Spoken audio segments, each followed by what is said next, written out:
দ্বিতীয়তে, যীশুখ্ৰীষ্টে কৰা কাৰ্যবোৰৰ জৰিয়তে আপোনাৰ আৰু মোলৈ আদৰ্শ এৰি থৈ গৈছিল।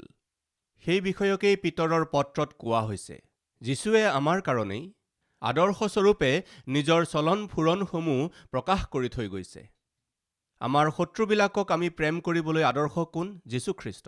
আমাৰ শত্ৰুবিলাকক ক্ষমা কৰিবলৈ আদৰ্শ কোন? যীশুখ্ৰীষ্ট। ত্যাগ কৰাৰ আদৰ্শ যীশুখ্ৰীষ্ট। ধৈৰ্য আৰু সহনশীলতাৰ আদৰ্শ যীশুখ্ৰীষ্ট। পবিত্ৰতাৰ আদৰ্শ যীশুখ্ৰীষ্ট। প্ৰাৰ্থনা কৰাৰ আদৰ্শ যীশুখ্ৰীষ্ট। যীশুখ্ৰীষ্ট নিজেই প্ৰাৰ্থনা কৰিবলগীয়া হৈছিল যদি আপুনি আৰু মই প্ৰাৰ্থনা কৰিবলৈ অস্বীকাৰ কৰিলে কেনেকৈ হ'ব কওকচোন? আজি আপুনি আৰু মই প্ৰাৰ্থনা কৰিবলৈ আদৰ্শ হৈছে প্ৰভু যীশুখ্ৰীষ্ট। যীশুখ্ৰীষ্টেই প্ৰাৰ্থনা কৰিবলগীয়া হৈছিল যদি আমি প্ৰাৰ্থনা নকৰিলে কেনেকৈ হ'ব? প্ৰতিদিনে পুৱাতেই উঠি তেওঁ অকলশৰে একাষৰীয়াকৈ গৈ প্ৰাৰ্থনা কৰিছিল। অকল সেয়াই নহয়, প্ৰতিদিনে সন্ধিয়া জৈতুন পৰ্বতলৈ গৈ তেওঁ নিয়মীয়াকৈ অভ্যাসগত হিচাপে প্ৰাৰ্থনা কৰিছিল। তেওঁৰ এটা অভ্যাস আছিল। কি?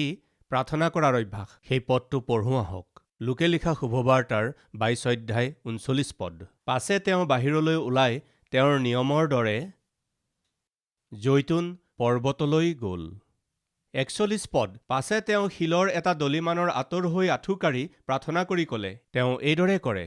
জৈতুন পৰ্বতলৈ যোৱাটো তেওঁৰ এটা নিয়মৰ দৰে আছিল। কিয় গৈছিল? প্ৰাৰ্থনা কৰিবলৈ। দোকমোকালিতে অৰণ্যলৈ গৈছিল। কিয় গৈছিল? প্ৰাৰ্থনা কৰিবলৈ। সেই লোকে লিখা শুভবাৰ্তাৰেই 21 অধ্যায়ৰ 37 নম্বৰ পদ। সেই সময়ত তেওঁ দিনৌ ধৰ্মধামত উপদেশ দিছিল। যীশুখ্ৰীষ্টে প্ৰতিদিনে উপদেশ প্ৰদান কৰিছিল আৰু ৰাতি বাহিৰলৈ গৈ জৈতুন নামেৰে পৰ্বতত কটাইছিল। ৰাতি হ'লেই তেওঁ জৈতুন পৰ্বতলৈ উঠি গৈছিল। ৰাতিপুৱা অৰণ্যত প্ৰাৰ্থনা কৰিছিল। প্ৰভু যি স্থানতেই থাকিছিল তাৰ ওচৰতে থকা জংঘলখনলৈ গৈ তেওঁ প্ৰাৰ্থনা কৰিছিল। গোটেই দিন উপদেশ প্ৰদান কৰিছিল, ঈশ্বৰৰ ৰাজ্যৰ বিষয়ে প্ৰচাৰ কৰিছিল আৰু গধূলি হ'লেই জেৰুচালেমত যদি থাকিছিল তেওঁ জৈতুন পৰ্বতলৈ গৈ প্ৰাৰ্থনা কৰিছিল। দিনটোৰ আৰম্ভণি প্ৰাৰ্থনাৰে আৰু দিনটোৰ সামৰণিও প্ৰাৰ্থনাৰে। যীশুখ্ৰীষ্টৰ এই প্ৰাৰ্থনাশীল জীৱন আমাৰ বাবে আদৰ্শ। আমি এনেকুৱা আদৰ্শময় জীৱন যাপন কৰিলে কিমান যে ভাল হ'ব। দ্বিতীয়তে, আহক মাৰ্কে লিখা শুভবাৰ্তাৰ 1ম অধ্যায়টো চাওঁ। 1ম অধ্যায়ৰ 35 নম্বৰ পদটো পঢ়ো হওক।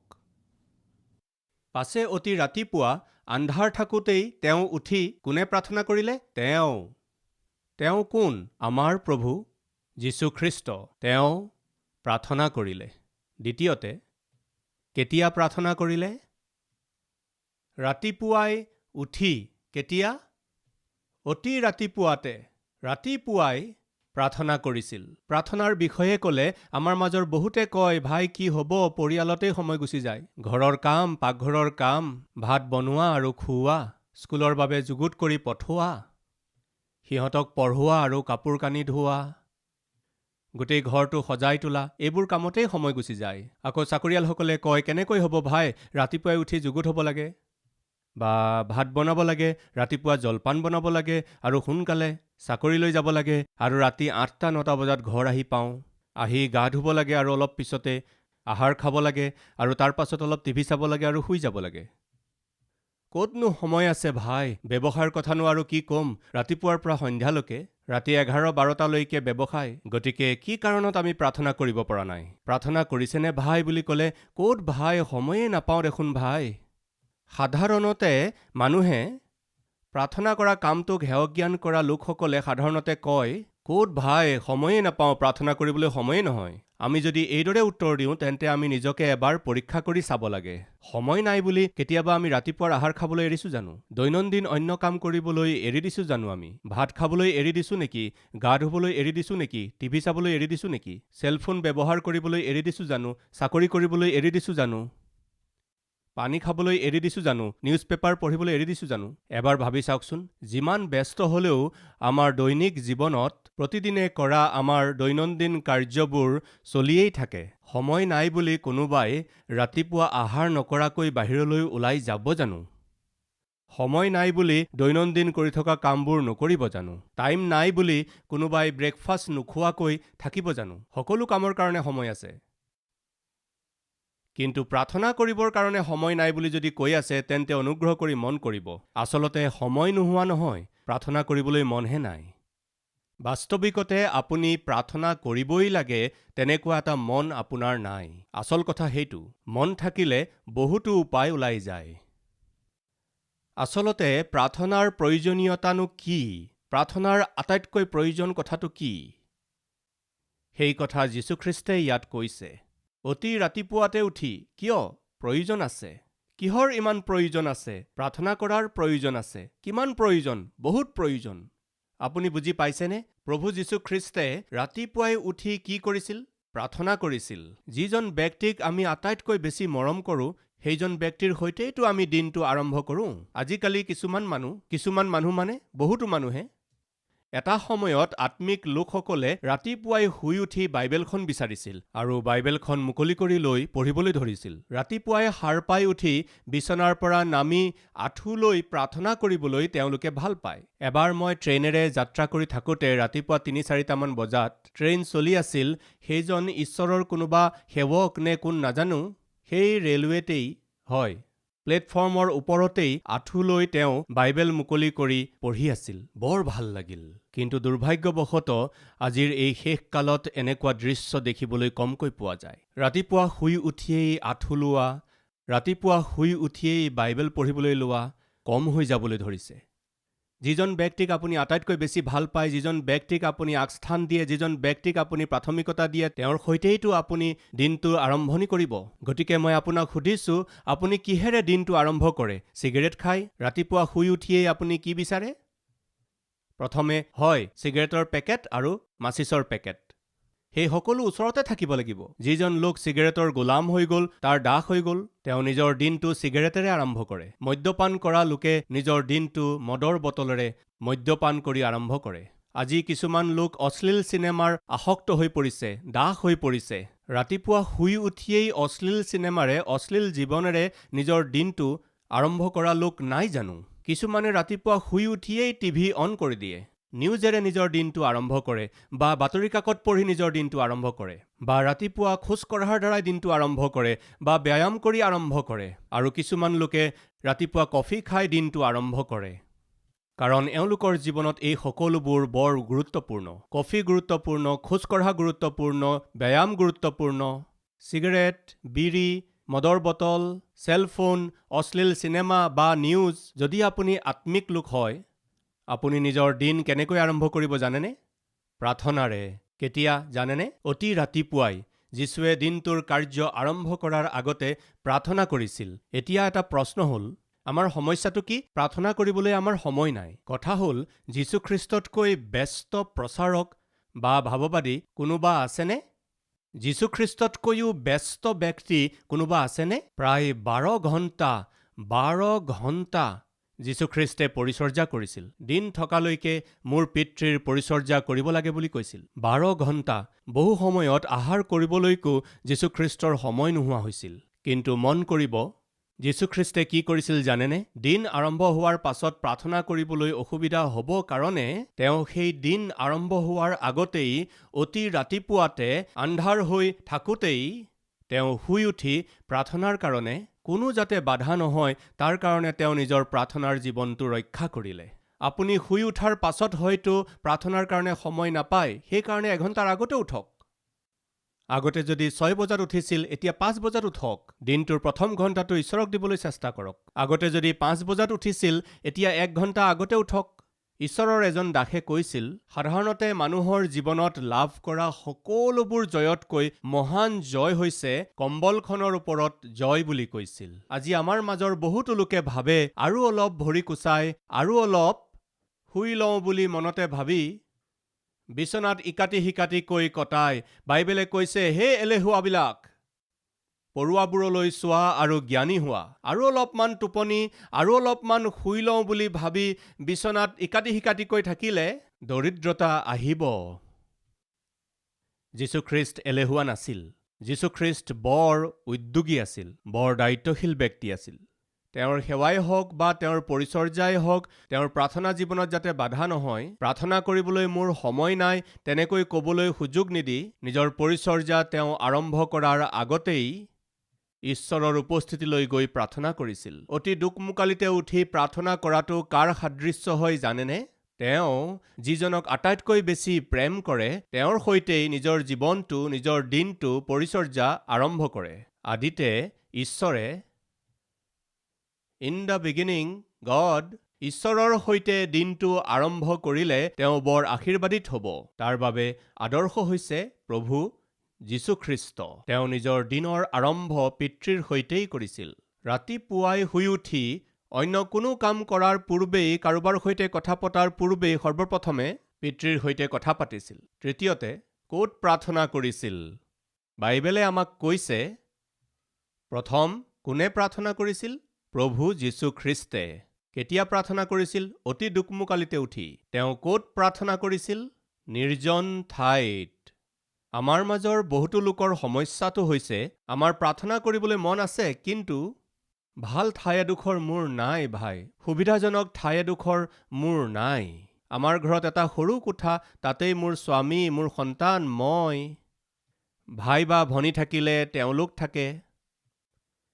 সেইকাৰণে হৈয়ে নুঠে ভাই। আজি আমাৰ মাজত এনেকুৱা কোনোবা আছে নেকি প্ৰাৰ্থনা কৰিবলৈ যাৰ ভাল ঘৰ নাই, প্ৰাৰ্থনা কৰিব পাৰিবৰ কাৰণে ভাল এটা কোঠা নাই, প্ৰাৰ্থনা কৰিব পাৰিবৰ কাৰণে ভাল এটা পৰিৱেশ নাই বুলি কোৱা কোনোবা আছে নেকি? তেন্তে অনুগ্ৰহ কৰি শুনিব, প্ৰাৰ্থনা কৰিবলৈ আপোনাক সৰ্বপ্ৰথমে এখন স্থান নহয়, এখন শুদ্ধ হৃদয় লাগে। যীশুখ্ৰীষ্টৰ বাবেও এই পৃথিৱীত মূৰটো থ'বলৈকো ঠাই নাছিল। তেওঁ সন্ধিয়া সদায় জৈতুন পৰ্বতলৈ কিয় গৈছিল জানেনে?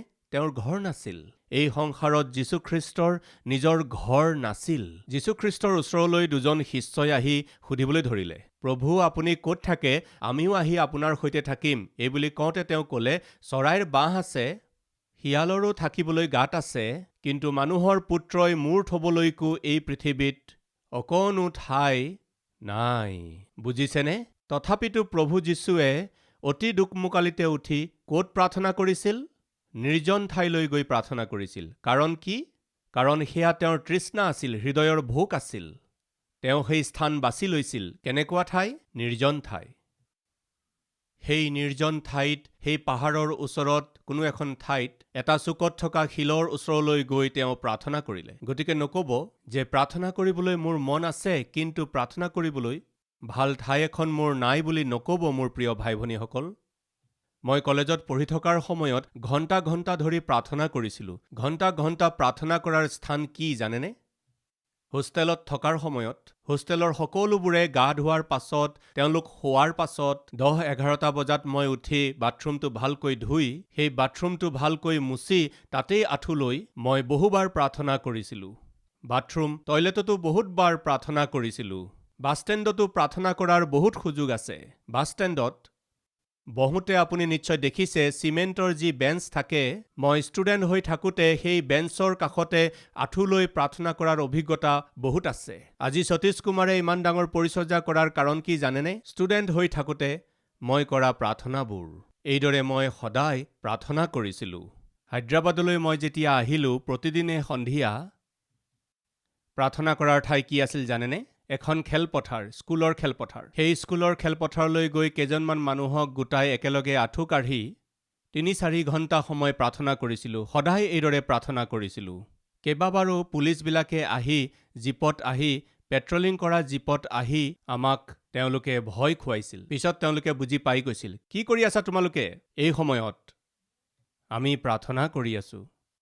সেই সময়ত এইদৰে প্ৰাৰ্থনা কৰাটো আচৰিত কথা আছিল। এইদৰেহে কালবাৰীৰ পৰিচৰ্যা আৰম্ভ হৈছিল। গতিকে নক'ব, মোৰ হাতত সময় থকা হ'লে মই বহুত প্ৰাৰ্থনা কৰিলোহেঁতেন বুলি নক'ব। মই যি ঘৰত আছিলোঁ তাৰ ছাদলৈ গৈ প্ৰায়েই হাড় কঁপোৱা জাৰতো কঁপি কঁপি প্ৰাৰ্থনা কৰাৰ অভিজ্ঞতা বহুত আছে। প্ৰাৰ্থনা কৰিবই লাগিব। ক'ত? আপুনি য'ত আছে তাতেই নিজৰ সুবিধাজনক ঠাই এডোখৰ বাছি লৈ প্ৰাৰ্থনা কৰক। শেষত চতুৰ্থটো বিষয়, কেনেকৈ প্ৰাৰ্থনা কৰিছিল সেইটোও ক'ব লাগিব। মই আশা কৰিছোঁ এখন নিৰ্জন ঠাইলৈ গ'ল, তাত প্ৰাৰ্থনা কৰিবলৈ ধৰিলে। কেনেকৈ প্ৰাৰ্থনা কৰিলে? অকলে প্ৰাৰ্থনা কৰিলে। শিষ্যসকল থকাটো 12জন শিষ্যৰ 11জন লগত থকা স্বত্তেও 3জনক লগত লৈ গৈছিল আৰু তেওঁলোকক ক'লে তোমালোকে ইয়াতে ৰৈ প্ৰাৰ্থনা কৰা বুলি কৈ এটা লদা দলিওৱামান বাট গৈ নিৰ্জনতাত প্ৰাৰ্থনা কৰিলে। যীশুখ্ৰীষ্টে নিৰ্জনতাত প্ৰাৰ্থনা কৰিলে। পাৰিবাৰিক ৰূপে প্ৰাৰ্থনা কৰা বৰ ভাল কথা। মণ্ডলী হিচাপে প্ৰাৰ্থনা কৰাটো তাতকৈও ভাল কথা। পৰিচৰ্যাত প্ৰাৰ্থনা কৰা, সেৱকসকলৰ সৈতে প্ৰাৰ্থনা কৰা, বহুত লোকৰ সৈতে প্ৰাৰ্থনা কৰা বৰ ভাল কথা। কিন্তু এই সকলোবোৰতকৈ শ্ৰেষ্ঠ হৈছে নিৰ্জনতাত কৰা প্ৰাৰ্থনা। কেনেকৈ প্ৰাৰ্থনা কৰিছিল? নিৰ্জনতাত প্ৰাৰ্থনা কৰিছিল। আপুনি নিৰ্জনতাত কিয় প্ৰাৰ্থনা কৰিব লাগে? আপুনি স্বামী হ'ব পাৰে, ভাৰ্যা হ'ব পাৰে, আপুনি পুত্ৰ পুত্ৰী হ'ব পাৰে, সেৱক সেৱিকা হ'ব পাৰে। আপুনি যোনেই নহওক, নিৰ্জনভাৱে কিয় প্ৰাৰ্থনা কৰিব লাগে? আপুনি যদি ব্যক্তিগতভাৱে কিবা ক'ব বিচাৰে তেন্তে কাৰ কাৰণে অপেক্ষা কৰে? ধৰক এজন অফিচাৰৰ সৈতে আপুনি ব্যক্তিগত কিবা কথা পাতিব বিচাৰিছে। আপুনি কালৈ অপেক্ষা কৰিব? তেওঁৰ আগত বহি থকাজন কেতিয়া উঠিব? তেওঁ কেতিয়া যাব? অন্য মানুহ এজন থাকিলেও মুখ নোখোলে। কিয়? ব্যক্তিগত কথা। প্ৰাৰ্থনাত আপুনি কাৰ সৈতে কথা পাতে? কোনোবা অফিচাৰৰ সৈতে নহয়। গোটেই বিশ্বৰ ওপৰত শাসন কৰোঁতা ৰজাৰো ৰজা, প্ৰভুৰো প্ৰভু, পিতৃ ঈশ্বৰৰ সৈতে আপুনি কথা পাতে। এইদৰে আপুনি অকলশৰে গৈ কথা পাতিলে 1 নম্বৰ প্ৰাইভেচি হয়, 2 নম্বৰ আপুনি ব্যক্তিগত কথা পাতিব পাৰিব, 3 নম্বৰতে আপুনি মনৰ বেজাৰবোৰ ভাঙি ক'ব পাৰিব, মনৰ গধুৰ বোজাবোৰ উলিয়াব পাৰিব, নিজৰ দায়িত্ববোৰৰ কথা ক'ব পাৰিব, নিজৰ গোটেই জীৱনটো উদঙাই দিব পাৰিব। কেতিয়া? নিৰ্জনতাত থাকিলে। চকু পানী টুকিব পাৰিব। ভগ্ন হৃদয়েৰে ক্ৰন্দন কৰি প্ৰাৰ্থনা কৰিব পাৰিব। নিৰ্জনতাত তেওঁৰ সৈতে কথা পাতিলে আপুনি অন্তৰৰ কথাবোৰ ক'ব পাৰিব। যেতিয়া আমাৰ আশে-পাশে বহুতো মানুহ থাকে তেতিয়া অন্তৰ খুলি প্ৰভুক আমি সকলো ক'ব নোৱাৰোঁ। আমি প্ৰায়ে এনেকুৱা কিছুমান পৰিস্থিতিৰ মাজেৰে যাওঁ যিবোৰ আনক ক'ব নোৱাৰি, আৰু তাৰ বিষয়ে বহুতৰ আগত প্ৰাৰ্থনাও কৰিব নোৱাৰি। মুখ খুলি ডাঙৰ ডাঙৰকৈ প্ৰাৰ্থনা কৰিব নোৱাৰি। প্ৰিয় ভাই ভনীসকল, আপুনি নিৰ্জনতাত প্ৰভুক লগ ধৰাটো বৰ দৰকাৰী কথা। এইদৰে নিৰ্জনতাত প্ৰভুক লগ ধৰিলে পোৱা আৰু এটা আশীৰ্বাদ হৈছে ব্যাকুলতাৰ পৰা বাচি থাকিব পাৰি। খেলিমেলিবোৰ নাথাকিব। প্ৰভুৰ সৈতে বাধাহীনভাৱে আপুনি কথা পাতিব পাৰিব। সাধাৰণতে আমি যেতিয়া পাৰিবাৰিক প্ৰাৰ্থনা কৰোঁ তেতিয়া দেখিবলৈ পোৱা এটা বাস্তৱিক কথা কি আছে? প্ৰাৰ্থনা সোনকালে শেষ কৰিম বুলি ভবা লোকসকলে অলপ সময় প্ৰাৰ্থনা কৰিয়েই সামৰণি মাৰে। সোনকালে প্ৰাৰ্থনা শেষ কৰিলে আমাৰ ল'ৰা-ছোৱালীবিলাকেও বৰ ভাল পায়। মোৰ ল'ৰালি কালত যেতিয়া গোটেই পৰিয়ালে মিলি একেলগে প্ৰাৰ্থনা কৰিছিলোঁ আৰু বৰমাই আগ ধৰিছিল, তেওঁৰ নাম ডক্টৰ কল্যাণী। গোটেই দিনটো ডাক্তৰী দায়িত্ব পালন কৰি আহি ডাক্তৰ হিচাপে চিকিৎসা কৰি সন্ধিয়া হওঁতে তেওঁ আমাক সকলোকে বহুৱাইছিল। আমি সকলোৱে বহিবই লাগিছিল। ৰাতিপুৱা হস্পিতাললৈ গ'লে সেয়া ৰোগীয়েই হওক বা লগৰ ডক্তৰ বা কম্পাউণ্ডাৰ হওক, তেওঁলোকেও প্ৰাৰ্থনা কৰিব লগা হৈছিল। হস্পিতালত সন্ধিয়াও প্ৰাৰ্থনা কৰিব লাগিছিল। সেইবোৰ সকলো কৰি আহি ঘৰত আমাক সকলোকে বহুৱাই লৈ প্ৰাৰ্থনা আৰম্ভ কৰিছিল। আপুনি বিশ্বাস কৰক, 1 মিনিট বা 2 মিনিট বা 4 মিনিট বা 20 মিনিট নহয়, প্ৰত্যেকৰে কাৰণে প্ৰত্যেকৰে নাম লৈ লৈ প্ৰাৰ্থনা কৰি থাকে। কেতিয়া শেষ হ'ব, কেতিয়া শেষ হ'ব, কেতিয়া শেষ হ'ব, এইদৰে আমি ইংগিত দিছিলোঁ। কাৰণ আমি প্ৰাৰ্থনাৰ মূল্য বুজা নাছিলোঁ। প্ৰাৰ্থনাৰ প্ৰতি আমাৰ শ্ৰদ্ধা নাছিল। কেতিয়া প্ৰাৰ্থনা শেষ হ'ব সেইটোৱে চিন্তা। আপোনাৰ পিতৃ-মাতৃয়ে বৰ দায়িত্বশীলতাৰে, বৰ আন্তৰিকতাৰে পৰিয়ালৰ বুজাবোৰ নিজে বুকিব নোৱাৰি প্ৰভুৰ ওপৰতে সঁপি দিয়া প্ৰাৰ্থনা কৰি থাকোঁতে প্ৰিয় ভাই ভনীসকল, আমনি নকৰিব। আপোনাৰ মা হওক বা দেউতা হওক, একান্তভাৱে প্ৰাৰ্থনা কৰি থাকোঁতে অৰ্থপূৰ্ণ আত্মিকতা দেখুৱাই এক উদ্দেশ্যপূৰ্ণ জীৱন জীয়াই থাকি সাৰ্থকৰূপে প্ৰাৰ্থনা কৰি থকা পিতৃ-মাতৃক বাধা নিদিব। একান্তৰূপে প্ৰাৰ্থনা কৰাটো এক আশীৰ্বাদ। ব্যক্তিগতভাৱে আপুনি ইচ্ছামতে ঈশ্বৰৰ সৈতে কথা পাতিব পাৰে। মন খুলি কথা ক'ব পাৰিব। মনৰ সকলো কথা তেওঁক ক'ব পাৰিব। আপুনি যীশুৰ ওচৰত হাঁহিব পাৰিব। যীশুখ্ৰীষ্টৰ আগত কান্দিব পাৰিব। যীশুখ্ৰীষ্টৰ আগত প্ৰণিপাত কৰিব পাৰিব। নিৰ্জনতাত যীশুখ্ৰীষ্টে কেনেকৈ প্ৰাৰ্থনা কৰিছিল? তেওঁ আঁঠুলৈ প্ৰাৰ্থনা কৰিছিল। ক'ত প্ৰাৰ্থনা কৰিছিল? নিৰ্জনতাত প্ৰাৰ্থনা কৰিছিল। কেতিয়া প্ৰাৰ্থনা কৰিছিল? দোকমোকালিতে শুই উঠি প্ৰাৰ্থনা কৰিছিল। আচলতে কোনে প্ৰাৰ্থনা কৰিছিল? আমাৰ সকলোৰে আদৰ্শ প্ৰভু যীশুখ্ৰীষ্টে। পিতৰৰ প্ৰথম পত্ৰ 2:21। কিয়নো তোমালোক যেন খ্ৰীষ্টৰ খোজৰ অনুগামী হোৱা, এই কাৰণে তেওঁ তোমালোকৰ অৰ্থে দুখ ভোগ কৰি তোমালোকৰ কাৰণে এটি আৰ্হি ৰাখি গ'ল। তেওঁৰ খোজে খোজে যাতে আমি চলি যাব পাৰোঁ। যীশুখ্ৰীষ্টৰ আশা হৈছে আমিও যাতে তেওঁৰ সমান জীওঁ, আমিও যাতে তেওঁৰ সমান জীওঁ। সেয়া কেতিয়া সম্ভৱ? প্ৰভুৰ সমান প্ৰাৰ্থনা কৰিলে, প্ৰভুৰ সমান প্ৰেম কৰিলে, প্ৰভুৰ সমান পবিত্ৰভাৱে জীৱন যাপন কৰিলেহে এয়া সম্ভৱ। কোনে প্ৰাৰ্থনা কৰিছিল, কেতিয়া প্ৰাৰ্থনা কৰিছিল, ক'ত প্ৰাৰ্থনা কৰিছিল, কেনেকৈ প্ৰাৰ্থনা কৰিছিল, এই 4টা বহুমূলীয়া বিষয় আমি প্ৰভু যীশুখ্ৰীষ্টৰ প্ৰাৰ্থনাশীল জীৱনৰ দ্বাৰা শিকিবলৈ পাইছোঁ। আজি আমি এটা ভাল সিদ্ধান্ত ল'মনে? আহক আমি প্ৰাৰ্থনা কৰোঁ।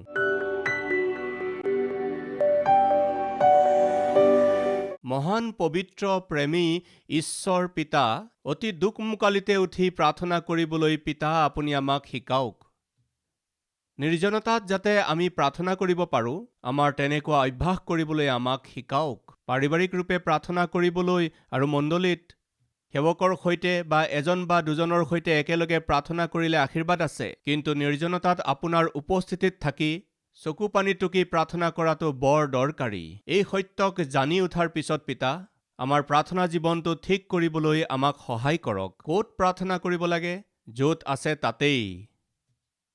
কিন্তু প্ৰাৰ্থনা কৰিবলৈ মন থাকিব লাগিব। তেতিয়া প্ৰাৰ্থনা কৰিবলৈ ঠাইৰ অভাৱ কেতিয়াও নহ'ব, এয়া সত্য। পিতৃ আজি কাৰ কাৰ সৈতে কি কি দৃষ্টিকোণেৰে কথা ক'লে মই নাজানো, কিন্তু শুনাবিলাকে জানে। এই বাৰ্তাটো যাতে তেওঁলোকে নাপাহৰে, ইয়াক নিজৰ হৃদয়ত সুৰক্ষিতভাৱে ৰাখি আমি যেতিয়ালৈকে জীয়াই থাকিম, পিতা, প্ৰাৰ্থনা যোদ্ধাৰ নিচিনাকৈ, পবিত্ৰসকলৰ নিচিনাকৈ, ফলপূৰ্ণ জীৱন যাপন কৰাবিলাকৰ নিচিনাকৈ মোক আৰু আমাক সকলোকে পিতা যুগুত কৰক। আমাৰ জীৱনবোৰক আশীৰ্বাদিত কৰক। যীশুখ্ৰীষ্টৰ নামত মাগিছোঁ হে পিতা, আমেন।